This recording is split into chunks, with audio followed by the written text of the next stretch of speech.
Hello friends, मी Vishakha. Global online मराठीमध्ये आपल्या सर्वांचं स्वागत आहे. आजच्या सेशनमध्ये आपल्याला संत गाडगेबाबा अमरावती युनिव्हर्सिटी म्हणजे एम-पेट 2022साठी रिसर्च मेथॉडॉलॉजी संशोधन कार्यप्रणाली या विषयाचा एम-सी-क्यूज बघायचा आहेत. एम-सी-क्यूज थ्रू कन्सेप्ट क्लिअर करायचा आहे, जे आपल्याला ही एक्झाम टार्गेट करण्यासाठी खूप हेल्पफुल ठरणार आहे. आजचा हे आपला 10वा लेक्चर आहे. ऑलरेडी 9 लेक्चर्स कंप्लीट झालेले आहेत रिसर्च मेथॉडॉलॉजीच्या टॉपिकवरचे, जे आपल्याला एक्झाममध्ये 50% मार्क्स मिळवून देऊ शकतात. ओके, स्टार्ट करूया आजच्या सेशनला.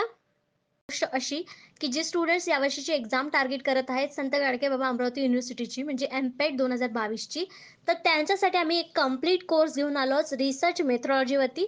जसं की आपल्याला माहिती आहे 50% क्वेश्चन, 50% मार्क्स हे रिसर्च मेथॉडॉलॉजीला आहेत. त्यासाठी हा कोर्स आहे, ज्या कोर्समध्ये तुम्हाला मिळणार आहेत full syllabus notes, full syllabus test series, full syllabus video lectures. हे लेक्चर्स जे असणार आहेत ते रेकॉर्डेड असणार आहेत. याशिवाय full syllabus live crash course, live lectures देखील तुम्हाला मिळणार आहेत. शिवाय 1000 प्लस एम-सी-क्यूज रिव्हिजन पी-डी-एफ मिळणार आहे रिव्हिजनसाठी. ओके, पूर्णपणे हे पॅकेज असणार आहे, ज्याची फीस फक्त 599 आहे, म्हणजे 599 आहे. आणि हा कोर्स जॉईन करण्यासाठी फक्त दिलेल्या व्हॉट्सअप नंबरवरती मेसेज करायचा आहे. तर युनिट 2 मधला आजचा आपला topic methodology, method, tools and techniques. याच्यावरती क्वेश्चन्स कसे येऊ शकतात किंवा कसे आलेले आहेत हे आपल्याला बघायचं आहे. आजचा पहिला प्रश्न बघतोय, ANOVA technique is used in. ANOVA तंत्र वापरले गेले आहे किंवा वापरलं जातं कशामध्ये? मल्टिपल सॅम्पल्स, एकाधिक नमुने, युनिक सॅम्पल्स, अन्य नमुने, both of this, none of this. तर एनोवा टेक्निक जी आहे ती स्टॅटिस्टिकल मेथडमध्ये, स्टॅटिस्टिकल डेटामध्ये व्हेरिएबल्स वेगळे करण्यासाठी किंवा पुढच्या टेस्टसाठी व्हेरिएबल्स सेपरेट करण्यासाठी ही टेक्निक वापरली जाते. मग जास्तीत जास्त नमुने जेव्हा असतील तेव्हाच आपल्याला ही टेक्निक उपयोगी येईल किंवा त्याचा जास्त वापर केला जाईल. मग आपल्या इथं करेक्ट आन्सर काय असणार आहे? मल्टिपल सॅम्पल्स, एकाधिक नमुने जेव्हा असतात तेव्हा एनोवा टेक्निक ही वापरली जाते. वेगवेगळे व्हेरिएबल्स करण्यासाठी, सेपरेट ग्रुप फॉर्म करण्यासाठी ही टेक्निक आपण वापरतो रिसर्चमध्ये. Analysis of variance or ANOVA is a statistical method that separates observed variance data into different components to use for additional test. Additional test काय करायचं असतील आपल्याला रिसर्चमध्ये, स्टॅटिस्टिकल टेस्टमध्ये, तर त्यामध्ये वेगवेगळे डेटा जो जमा झालेला आहे त्यातून डिफरंट कंपोनंटमध्ये, म्हणजे त्याचं वर्गीकरण करण्यासाठी किंवा दुसऱ्या वर्गामध्ये त्याचं विभागणी करण्यासाठी सेपरेट वर्गीकृत केलं तर आपल्याला त्याचं मोजमाप करणं देखील सोपं होतं. ही करण्यासाठी जी मेथड आहे त्याला आपण एनोवा असं म्हणतो. A one-way ANOVA is used for 3 or more group of data. तर ANOVA जी आहे, वन वे ANOVA जी मेथड आहे ती 3 किंवा त्यापेक्षा जास्त ग्रुपसाठी किंवा त्यापेक्षा जास्त डेटा सेपरेट करण्यासाठी किंवा त्यावर काम करण्यासाठी ही वापरले जाते. To gain information about the relationship between independent and independent variables, म्हणजे त्यांच्याबद्दल माहिती मिळवण्यासाठी ही एनोवा टेक्निक वापरली जाते. म्हणजे चल हे स्वतंत्र आहेत की इंडिपेंडंट आहेत याची माहिती देखील आपल्याला या मेथडमधून, या टेस्टमधून, एनोवामधून, टेक्निकमधून मिळणार आहे. एनोवा टेक्निक आहे हे आपल्याला लक्षात ठेवायचं आहे. नेक्स्ट क्वेश्चन बघतो आपण सेकंड नंबरचा. Schedule is a technique of collecting data through. तर शेड्यूल हे डेटा गोळा करण्याचे एक तंत्र आहे. तर इथे आपण बघतोय की शेड्यूल हे एक टूल आहे डेटा कलेक्ट करण्याचं. Is a technique of collection data. एवढं तर आपल्याला माहिती झालं की ते एक कलेक्टिंग डेटाचं एक टेक्निक आहे शेड्यूल नावाचं. मग ते कशाद्वारे वापरलं जातं किंवा कशामध्ये वापरलं गेलं आहे हे आपल्याला सांगायचं आहे. ऑप्शन्स आहेत पोस्ट, टेलिफोन, दूरध्वनी, अँड एन्युमिनेटर, ऑब्झर्वेशन, निरीक्षण. त्याचे करेक्ट आन्सर आहे ए, पोस्ट. पोस्ट जरी आता आपण बघतो की तार नावाची गोष्ट जी होती ज्याच्याद्वारे आपण इंटरव्ह्यू घेताना काही क्वेश्चन्स पाठवायचं, मग त्याचं आपल्याला आन्सर्स यायचं, ही सिस्टीम आता बंद झाली आहे.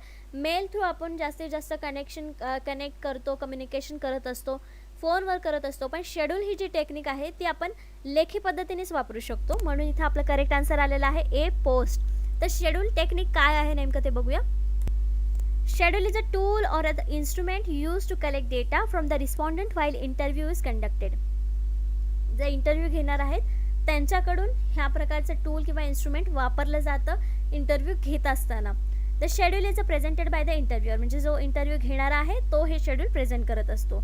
The questions are asked and answer are noted down by him. जे क्वेश्चन्स आपण विचारणार आहोत किंवा विचारले गेलेले आहेत ते त्यांच्याद्वारे आपल्याकडे नोट केले जातात. Schedule contains questions, statement on which opinions are elicited and blank spaces, tables or filling up the respondents. जे रिस्पॉन्डंट्स आहेत म्हणजे आपण ज्यांचा इंटरव्ह्यू घेणार आहोत किंवा ज्यांच्याकडून आपण माहिती मिळवणार आहोत त्यांच्यामध्ये त्यांच्यासाठी हे क्वेश्चन तयार केले गेलेले असतात. त्या शेड्यूलमध्ये क्वेश्चन्स असतात, स्टेटमेंट्स असतात ज्याच्यावर त्यांचं ओपिनियन आपल्याला घ्यायचं आहे, जे आपल्याला रिसर्चमध्ये उपयोगी येणार आहे. त्याच्यानंतर त्याच्यातच ब्लँक स्पेसेस आणि टेबल्स सोडलेले असतात ज्याच्यामध्ये रिस्पॉन्डंट्स आपले आन्सर्स नोंदवू शकतात. अशा प्रकारचं हे शेड्यूल असतं. हे एक टूल, इन्स्ट्रुमेंट आहे, टेक्निक आहे डेटा कलेक्शनचं असं आपण म्हणू शकतो. मग हे जे प्रेझेंट करायचं असतं ते आपल्याला पोस्टद्वारेच प्रेझेंट करू शकतो. टेलिफोनवर हे आपण फिल करण्यासाठी देऊ शकतो का? नाही. म्हणून आपल्या इथं करेक्ट आन्सर आलं होतं पोस्ट. शेड्यूल हे कशामध्ये वापरलं जातं तर पोस्टमध्ये वापरलं जातं. नेक्स्ट क्वेश्चन आहे 3rd नंबरचा. While planning and observation one should not keep in mind. एखादी निरीक्षणाची योजना आखत असताना एखाद्याने हे लक्षात ठेवू नये. क्वेश्चन वाचताना नीट लक्षपूर्वक वाचायचं आहे. Should not keep in mind म्हणजे लक्षात नाही ठेवायचं आहे एखाद्याने ऑब्झर्वेशनचं प्लॅनिंग केलं तर काय कुठली गोष्ट नाही लक्षात ठेवायचं आहे. ऑप्शन्स बघायचे आहेत. Tools and techniques need to be avoided in recording observation. निरीक्षणे नोंदवताना साधने व तंत्रे टाळणे आवश्यक आहे, हे लक्षात नाही ठेवायचं. व्हॉट शुड बी रेकॉर्डेड, काय रेकॉर्ड करावे हे लक्षात नाही ठेवायचं. How to ensure accuracy of observation, निरीक्षणाची अचूकता कशी सुनिश्चित करावी हे लक्षात नाही ठेवायचं. How the observation should be recorded, निरीक्षणाची नोंद कशी करावी हे लक्षात नाही ठेवायचं. तर यापैकी करेक्ट जे आन्सर आहे ते आहे व्हॉट शुड बी रेकॉर्डेड. काय रेकॉर्ड करावं हे आपल्याला लक्षात नाही ठेवायचं आहे. जे आपल्याला समोर दिसतं आहे ते सगळं ऑब्झर्व करायचं, ते सगळं आपल्या मेमरीमध्ये रेकॉर्ड करायचं आहे आणि त्यानंतर मग आपण जेव्हा रिसर्च करू तेव्हा आपल्याला सगळ्या प्रत्येक गोष्टीचा, प्रत्येक निरीक्षणाचा उपयोग आपल्या रिसर्चमध्ये होतो. म्हणून जेव्हा आपण प्लॅनिंग करत असतो तेव्हा आपल्याला हे लक्षात नाही ठेवायचं की आपल्याला काय रेकॉर्ड करायचं आहे. रेकॉर्ड शिवाय आपल्याला ऑब्झर्वेशन जे मिळतं आहे ते सगळं आपल्याला ऑब्झर्वेशन तिथे करायचं आहे. प्लॅनिंग अँड इव्हॉल्युशन ऑब्झर्वेशन म्हणजे ऑब्झर्वेशन करताना किंवा ऑब्झर्वेशनचं प्लॅनिंग करताना काय काय करायला पाहिजे. Define the goal in general, this has been done already but as it is fundamental to success it is repeated here. जसं की म्हणजे काय करायचं आपल्याला गोल लक्षात ठेवायचं आहे पण काय रेकॉर्ड करायचं आहे. आपल्याला गोल ठरलं की हे आपल्याला साध्य करायचं आहे आणि याबद्दल आपल्याला ऑब्झर्वेशन करायचं आहे, पण यामध्ये फक्त एवढंच ऑब्झर्वेशन करायचं हे लक्षात नाही ठेवायचं. फक्त गोल लक्षात ठेवायचं आणि सगळं ऑब्झर्व करायचं आहे. काय रेकॉर्ड करायचं हे लक्षात नाही ठेवायचं. Differentiate what does this goal look like in classroom. Develop the observation plan collaboratively through partner, select, set a date. म्हणजे सुरुवातीला काय करायचं आहे आपल्याला डिफरेन्शिएट करायचं आहे नेमकी कुठली गोष्ट आपल्याला ऑब्झर्व करायची आहे. डेव्हलप करायचं आहे की नेमकं कुठल्या गोष्टीवरती ऑब्झर्व करायचं आहे, त्याच्याबद्दल अजून काय काय गोष्टी लागणार आहेत ऑब्झर्व करण्यासाठी डेव्हलप करायचं आहे. प्लॅन कोलॅबरेटली करायचा आहे, सगळ्यांनी मिळून तो प्लॅन करायचा आहे. आपल्याला जे काही पार्टनर असतील किंवा आपल्यासोबत जे रिसर्च करणार आहेत त्यांना घ्यायचं आहे सोबत. आणि नंतर मग एक डेट सिलेक्ट करायची आहे, वेळ सिलेक्ट करायची आहे ऑब्झर्वेशनसाठी किंवा कालावधी सेट करायचा आहे की कुठले आपल्याला ऑब्झर्वेशन करायचं आहे. नेक्स्ट क्वेश्चन बघतोय आपण 4th नंबरचा. 4 important technique used to explore the information need of user are. वापरकर्त्यांची माहिती जाणून घेण्यासाठी वापरली जाणारी 4 महत्त्वाची तंत्रे आहेत. कोणती आहेत ते आपल्याला ऑप्शन्सपैकी सांगायचे आहेत. ऑप्शन्स आहेत क्वेश्चनायर, इन्व्हेस्टिगेशन, डायरी आणि ऑब्झर्वेशन. म्हणजे प्रश्नावली, तपासणी, डायरी आणि निरीक्षण. बी आहे questionnaire, interview, diary, observation. Same आहे, फक्त इन्व्हेस्टिगेशनच्या ऐवजी इंटरव्ह्यू आहे. सी मध्ये क्वेश्चनायर, इन्व्हेस्टिगेशन, रिपोर्ट आणि ऑब्झर्वेशन. त्याच्यानंतर आहे डी नन ऑफ दी अबो. तर याचं करेक्ट आन्सर काय असेल आपलं बी क्वेश्चनायर, इंटरव्ह्यू, डायरी आणि ऑब्झर्वेशन. डायरीमधून पण आपल्याला माहिती मिळते, इंटरव्ह्यूमधून पण माहिती मिळते, क्वेश्चनायरमधून पण माहिती मिळते आणि ऑब्झर्वेशनमधून पण माहिती मिळते. या सगळ्यांमधून आपल्याला माहिती मिळू शकते म्हणून आपलं करेक्ट आन्सर जे आहे तर बी आलेलं आहे. ए मध्ये इन्व्हेस्टिगेशन आहे, जास्त तपासणीमध्ये आपल्याला जास्त एवढी माहिती मिळू शकणार नाही जेवढी या 4 ऑप्शन्समधून किंवा या 4 इम्पॉर्टंट टेक्निक्समधून आपल्याला मिळू शकते. मग सी मध्ये काय चुकीचं आहे तर इन्व्हेस्टिगेशनच तिथे पण आलेलं आहे, मग आपलं करेक्ट आन्सर इथे बी आलेला आहे. Here are the top 6 data collection methods. तर मेथड्समध्ये कुठल्या कुठल्या अजून मेथड आहेत. टॉप 6 मेथड इथे दिलेले आहेत आपल्याला, जे आहेत फर्स्ट आहे इंटरव्ह्यू आहे, त्याच्यामध्ये मुलाखतमधून आपण डेटा गोळा करू शकतो. नेक्स्ट आहे क्वेश्चनायर अँड सर्वे. क्वेश्चनायर माहिती आपण क्वेश्चन देतो आणि त्याचे आन्सर्स मिळवण्याचा प्रयत्न करतो. सर्वेमध्ये पण सेम प्रोसेस आहे. ऑब्झर्वेशन, ऑब्झर्वेशन तर निरीक्षण स्वतः प्रेझेंट राहून आपण करतो. डॉक्युमेंट अँड रेकॉर्ड्स, डॉक्युमेंट्सवरती जे काय ऑलरेडी डॉक्युमेंट आपल्याकडे आहेत किंवा जे लोक एखादं काम करताना डॉक्युमेंट्स तयार करून ठेवतात त्याचाही उपयोग आपल्याला डेटा कलेक्शनमध्ये होतो. मग ते मेथड देखील एक आपण यूज करू शकतो. फोकस ग्रुप्स, ओरल हिस्ट्रीज, हे सगळे जे आहेत ते डेटा कलेक्शनच्या मेथड्स आहेत. टॉप 6 मेथड्स यांना आपण म्हणू शकतो. ह्या मेथड्सद्वारे आपण डेटा कलेक्शन करतो आणि सोप्या पद्धतीने होतं कारण हे सगळे टेक्निक्समुळे. नेक्स्ट क्वेश्चन आहे 5th नंबरचा. Questionnaire is widely use tool in which type of research. प्रश्नावली कोणत्या प्रकारच्या संशोधनात वापरली जाते. प्रश्नावली म्हणजे काय माहिती आपल्याला, आपण प्रश्न देतो, प्रश्नांची यादी देतो आणि त्याची उत्तरं मग आपण समोरच्या व्यक्तींकडून किंवा ज्या व्यक्तींना आपण निवडलेलं आहे ॲज अ सॅम्पल म्हणून त्यांच्याकडून ही माहिती मिळवत असतो. तर ते जे क्वेश्चनर आहेत ते आपण कुठल्या टाईपच्या रिसर्चमध्ये करत असतो. ऑप्शन्स आहेत सर्वे रिसर्च, सर्वेक्षण संशोधन, एक्सपेरिमेंटल रिसर्च, प्रायोगिक संशोधन, हिस्टॉरिकल रिसर्च, ऐतिहासिक संशोधन, केस स्टडी रिसर्च. म्हणजे आपण केस स्टडी रिसर्च मराठीमध्ये आपण म्हणूया कारण आपल्याला त्याच्यासाठी प्रकरण अभ्यास रिसर्च संशोधन हे यापेक्षा केस स्टडी हा विषय किंवा शब्द सोपा आहे म्हणून आपण केस स्टडी रिसर्चच म्हणूया. तर यामध्ये करेक्ट आन्सर जे आहे ते आहे ए सर्वे रिसर्च, सर्वेक्षण संशोधन. सर्वेक्षण संशोधन का, कारण त्याच्यामध्ये सुद्धा आपण काही क्वेश्चन्स देतो आणि लोकांकडून त्याचे आन्सर्स घेतो आणि मग त्या विषयावरचा तो आपला सर्वे होतो. मग तिथे पण आपण क्वेश्चनर यूज करतो म्हणून त्याला आपण करेक्ट आन्सर आपल्या इथे आलेला आहे सर्वे रिसर्च. सर्वे रिसर्चमध्ये आपण क्वेश्चनर जास्त यूज करतो. The questionnaire is the main instrument for collecting data in survey research. तर सर्वे रिसर्चमध्ये मेन इन्स्ट्रुमेंट आहे क्वेश्चनर आहे. Basically, it is a set of standardized question, often called items, which follows a fixed scheme in order to collect individual data about one or more specific topics. Sometimes questionnaires are confused with the interviews. तर काय म्हटलेलं आहे त्यांनी आपल्याला की हा एक standard form आहे ज्याच्यामध्ये क्वेश्चन ठरलेले असतात. मग त्याच्यामध्ये आपण हे क्वेश्चन्सद्वारे आपण एका व्यक्तीसोबत म्हणजे एका सॅम्पलनी किंवा जास्त सॅम्पल्सला देखील आपण ह्या टॉपिकवरती डेटा कलेक्ट करण्यासाठी किंवा डेटा कलेक्ट करण्यासाठी याचा वापर आपण करू शकतो क्वेश्चनरचा. Sometime questionnaire are confuse with interviews. म्हणजे काही वेळेस हे जे इंटरव्ह्यू आपण घेतो तेव्हा हे क्वेश्चनर आपल्याला कन्फ्यूज करत असतात किंवा कन्फ्यूज असतात की याचा आन्सर कसं द्यायचा आहे. काही लोकांसाठी ते क्वेश्चन्स वेगळे असू शकतात, काही लोकांसाठी ते योग्य क्वेश्चन्स असू शकतात. असे देखील अडचणी त्याच्यामध्ये येऊ शकतात. पण सर्वे रिसर्चमध्ये क्वेश्चनरचा वापर हा मेन इन्स्ट्रुमेंट म्हणून केला जातो. नेक्स्ट क्वेश्चन आहे 6 नंबरचा. Which of the following is one do not included in measure of central tendency. मध्यवर्ती प्रवृत्तीच्या उपायांमध्ये खालीलपैकी कोणत्या गोष्टीचा समावेश नाही. उपाय किंवा मेजर्स म्हणजे माप असं देखील आपण इथे घेऊ शकतो. अरिथमेटिक मीन, अंकगणित मीन, मेडियन मध्यम, मोड, स्टँडर्ड डेव्हिएशन, प्रमाणित विचलन. तर included in measures of central tendency म्हणजे जे याच्यामध्ये वन डू नॉट इन्क्लुडेड म्हणजे बाकीच्या गोष्टी ज्या आहेत त्याच्यामध्ये इन्क्लूड केलेल्या आहेत. फक्त एक गोष्ट जी आहे ते ऑप्शनमध्ये नाही आहे जी सेंट्रल टेंडन्सीमध्ये नाही आहे. त्याचं करेक्ट आन्सर जे आहे ते आहे डी स्टँडर्ड डेव्हिएशन. प्रमाणित विचलन जे आहे ते या central tendency measures of central टेंडन्सीमध्ये नाही आहेत. बाकी अरिथमेटिक मीन, मेडियन, मोड या ज्या गोष्टी आहेत त्या आपल्याला एकदा स्टॅटिस्टिक्समध्ये होऊन गेलेल्या आहेत. त्याचा देखील वापर कसा करायचा आपल्याला जेव्हा त्याचा विषय येईल किंवा आपल्या सिलेबसमध्ये जेव्हा ते असेल ते आपण वापर करून बघणार आहोत. पण त्याआधी इथे जे ऑप्शन्स आहेत किंवा मेजर्स ऑफ सेंट्रल टेंडन्सीमध्ये याचा वापर केला जातो किंवा हे इन्क्लुडेड असतात हे आपल्याला लक्षात ठेवायचं आहे. स्टँडर्ड डेव्हिएशन त्याच्यामध्ये करेक्ट आन्सर नाही म्हणून आपल्या प्रश्नाचा आन्सर जे आहे ते डी आलेलं आहे कारण आपल्याला त्यांनी विचारलं आहे one do not included. In statistics, a central tendency is a central or typical value for a probability distribution.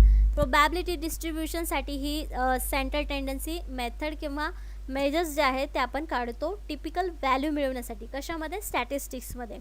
It may also be called central or location of the distribution. याला आपण centre किंवा location म्हणू शकतो.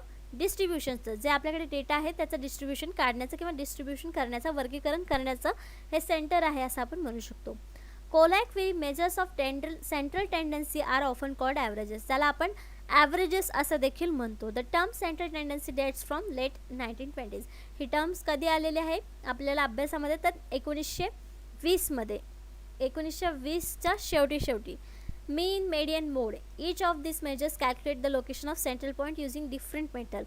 वेगवेगळ्या method वापरून म्हणजे मीन, median, मोड या प्रकारच्या वेगवेगळ्या मेथड वापरून आपण जे सेंट्रल पॉईंट्स काढायचे असतात आपल्याकडे डेटा आहे त्याचा, तर ते कॅल्क्युलेट करण्यासाठी या मेथड्स आपण वापरत असतो. Choosing the best measure of centre tendency depend on the type of data you have.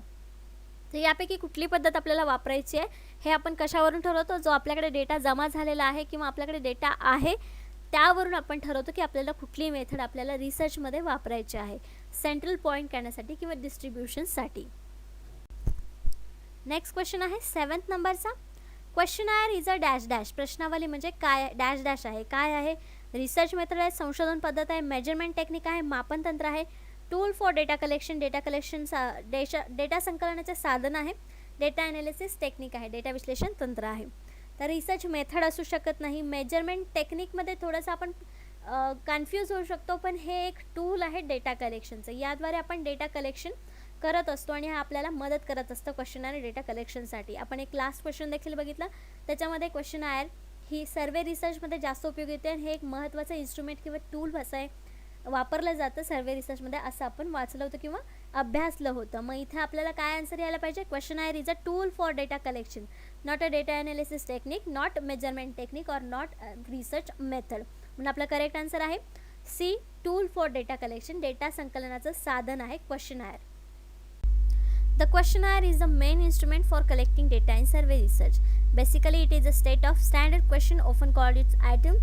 तेच एक्सप्लेनेशन येणार आहे की क्वेश्चनायर कशी यूज होते आणि का ते आपलं कलेक्टिंग डेटाचं महत्त्वाचं इन्स्ट्रुमेंट आहे, का टूल जे आहे ते महत्त्वाचं काय आहे किंवा रिसर्चमध्ये क्वेश्चनायर हे टूल म्हणून का वापरलं जातं. Same explanation with last question. Next question आहे 8 नंबरचा. How many points should be on a rating scale have. Rating स्केलमध्ये किती पॉईंट्स असावेत? सुरुवातीला रेटिंग स्केल म्हणजे काय आपल्याला माहिती पाहिजे. रेटिंग स्केल म्हणजे काय? एखादा क्वेश्चन असा असतो की तुम्हाला आत्ता आलेला मूवी किती पटीमध्ये आवडलेला आहे असा प्रश्न असल्यानंतर स्टार्स आपण देत असतो. ती एक रेटिंग स्केल झाली. म्हणजे त्या स्केल्स जे स्टार्स आहे त्याच्यामध्ये रेटिंग स्केल असते 1 to 5. 1 to 5 मध्ये किती स्टार्स मिळाले त्याच्यावरून मूवीची क्वालिटी किंवा मूवीचा फेमस रिव्ह्यू कसा आहे तो आपल्याला समजत असतो. 5 स्टार असतील तर एकदम बेस्ट, 1 स्टार असेल तर बघण्याचा लायक नाही आहे मूवी असं आपण ठरवत असतो. तर ती रेटिंग स्केल असते. तर त्याच्यावरती किती पॉईंट्स असावेत हा आपला प्रश्न आहे. ऑप्शन्स आहेत 5, 4, 10 आणि D somewhere from 4 to 11 points. कुठेतरी 4 पासून ते 11 पॉईंट्सपर्यंत. त्याचं करेक्ट आन्सर आहे D, somewhere from 4 to 11 points. कुठेतरी 4 पासून ते 11 पॉईंट्सपर्यंत. का 5, 4, 10 याच्यापेक्षा जास्त आपण कशामध्ये आन्सर्स देऊ शकतो? तर 4 ते 11 मध्ये. म्हणून हे जे आहे how many points should be a rating scale have, तर त्याचा करेक्ट आन्सर आहे डी. म्हणजे जास्तीत जास्त पॉईंट्स असतील तर आपण म्हणजे जो आन्सर देणार आहे किंवा मुलाखत दाता जो आहे, जो आपल्याला डेटा कलेक्ट करण्यासाठी मदत करणार आहे, डेटाची इन्फॉर्मेशन पुरवणार आहे, तो जो त्याला हे सोपं जाईल की मार्क करणं, रेट करणं. म्हणून त्याच्यासाठी हे पॉईंट्स 4 ते 11 पॉईंट्स असणे गरजेचं आहे रेटिंग स्केलवरती. Rating scale is define as a close ended surveys question. तर रेटिंग स्केलला छोट्या वाक्यात किंवा असं काय म्हणू शकतो आपण, एक सर्वे क्वेश्चन असतो क्लोज एंडेड म्हणजे ज्याला एंड आहे. Use to represent respondent feedback in a comparative form for a specific particular feature, product, service. म्हणजे याच्यामध्ये काय देतो आपण की रिस्पॉन्डंट जे आहेत ते फीडबॅक देत असतात एका फॉर्ममध्ये. स्पेसिफिक फीचर असो, प्रोडक्ट असो, सर्व्हिस असो, त्याच्याबद्दल हा फीडबॅक फॉर्म असू शकतो रेटिंग स्केलमध्ये. It is the one of the most establish question type for online and offline survey where the survey responders are expected to rate or attribute for features. म्हणजे एखादं features असेल त्याच्याबद्दल जर माहिती मिळवायची असेल तर ह्या प्रकारचं टेक्निक आपण वापरू शकतो रेटिंग स्केलचं, ज्याच्यामध्ये आपण ऑनलाईन किंवा ऑफलाईन सर्वे करू शकतो. दोन्हीपैकी कशी ही पद्धत आपण रेटिंग स्केल असेल तर वापरू शकतो रेटिंग स्केलनी. जसं की आता बघतो नवीन फीचर आलं, नवीन सॉफ्टवेअर आलं, तर त्याच्याबद्दल रेटिंगसाठी ऑनलाईन प्रकारचा असा फीडबॅक घेतला जातो, ज्याला आपण क्लोज एंडेड सर्वे क्वेश्चन म्हणतो किंवा रेटिंग स्केलद्वारे हे घेतले जातात. Rating scale is a variant of popular multiple choice question. Multiple choice question सारखं असतं, म्हणजे एकच स्केल असते त्याच्यामधून आपल्याला एक करेक्ट आन्सर चॉईस करायचं असतं, पण आपल्याला जे वाटतं ते स्केलवरती आपण नोंदवू शकतो. which is widely used to gather information that provides relative information about the specific topics. हे आपल्याला प्रॉपर इन्फॉर्मेशन देत नाही, पण रिलेटिव्ह इन्फॉर्मेशन मिळवण्यासाठी मदत करतं एका स्पेसिफिक टॉपिकवरती, एका स्पेसिफिक सर्व्हिस, फीचर्स किंवा प्रोडक्टवरती. अशा प्रकारे आपण रेटिंग स्केल समजून घेऊ शकतो आणि रेटिंग स्केल काय आहे हे आपल्याला समजलं असेल. नेक्स्ट क्वेश्चन आहे 9th नंबरचा. अ histogram is a graphical representation of. Histogram हे ग्राफिकल प्रतिनिधित्व आहे. कशाचं? ऑप्शन्स आहेत the cause and effect relationship of data point, data पॉईंटचे कारण आणि परिणाम संबंध, the variation of the set of data, डेटाच्या संचामधील फरक, historical trend of critical data over the period of time, विशिष्ट कालावधीत गंभीर डेटाचा ऐतिहासिक कल, क्रिटिकल टू क्वालिटी डेटा, गुणवत्तापूर्ण डेटासाठी गंभीर किंवा महत्त्वाचा. त्याचे करेक्ट आन्सर जे आहे ते आहे B, the variation in the set of data. का? तर हिस्टोग्राम हा एकाच विषयाचा किंवा गोष्टीचा असतो, पण तो त्या वस्तूमध्ये कसा बदल झाला किंवा त्यामध्ये काय बदल झाले म्हणजे डेटाच्या संचातील बदल याच्यामध्ये आपल्याला दाखवत असतो, फरक आपल्याला इथं दाखवत असतो. म्हणून हे करेक्ट आन्सर आपलं बी इथे आलेलं आहे. The variation in the set of data histogram presents. A histogram is a graphical representation of data where the data is grouped into the continuous number ranges. म्हणजे कंटिन्युअस रेंजेस नंबरमध्ये हा data असतो. बारग्राफमध्ये जसं मध्ये स्पेस असतो तसा हा हिस्टोग्राममध्ये नसतो स्पेस, तो डायरेक्ट कंटिन्युअस नंबरमध्ये दिलेला असतो. And each range correspond to the vertical bar, म्हणजे वर्टिकल बारसोबत ती करस्पॉन्डन्स रेंजमध्ये असते.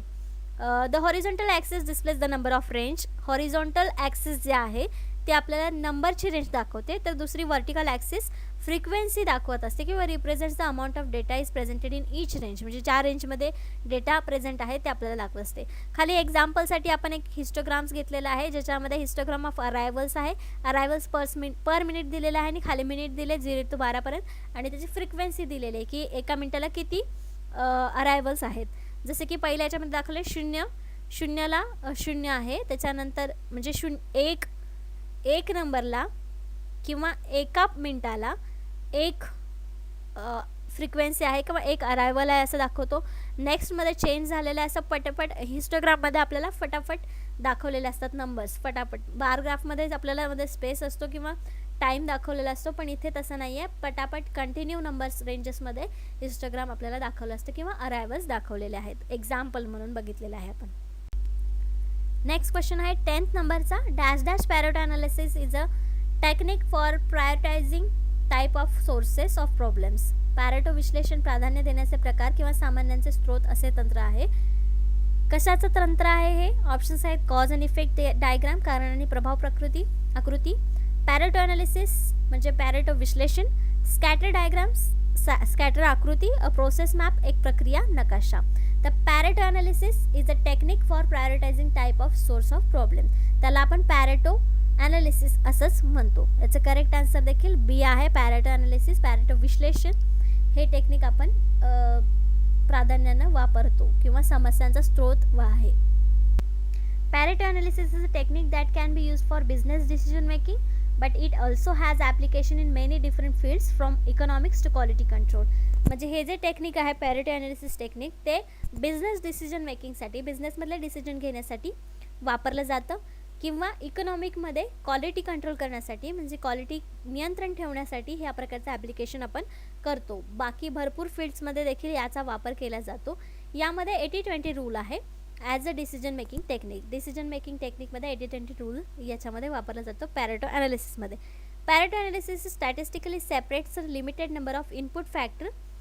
याच्यामध्ये इनपुट फॅक्टर्स जे आहेत जे रिसर्चमध्ये आपण वापरणार आहोत इनपुट फॅक्टर त्याच्यामध्ये सेपरेट केले जातात. Either desirable or undesirable as having a greatest impact on the outcome. आउटकमवरती आपल्याला त्याचा रिझल्ट दिसून येतो. मग त्याची इच्छेनुसार आपण टाकलेले फॅक्टर्स आहेत किंवा अनिच्छेनुसार म्हणजे अनैच्छिक देखील फॅक्टर्स त्याच्यामध्ये इनपुट झालेले असतात, तर त्यावरती देखील आपला आउटकम चांगलं दिसून येतं किंवा आपल्याला त्याचा इम्पॅक्ट चांगला दिसून येतो पॅरेटो ॲनालिसिसमुळे, पॅरेटो ॲनालिसिस टेक्निकमुळे. अशा प्रकारे याचे 10 क्वेश्चन्स आणि 10 कन्सेप्ट्स आपल्या इथे झालेले आहेत. नेक्स्ट लेक्चरमध्ये आपण नेक्स्ट टॉपिकवरती बघणार आहोत 10 क्वेश्चन्स आणि 10 कन्सेप्ट. आजच्या सेशनसाठी धन्यवाद.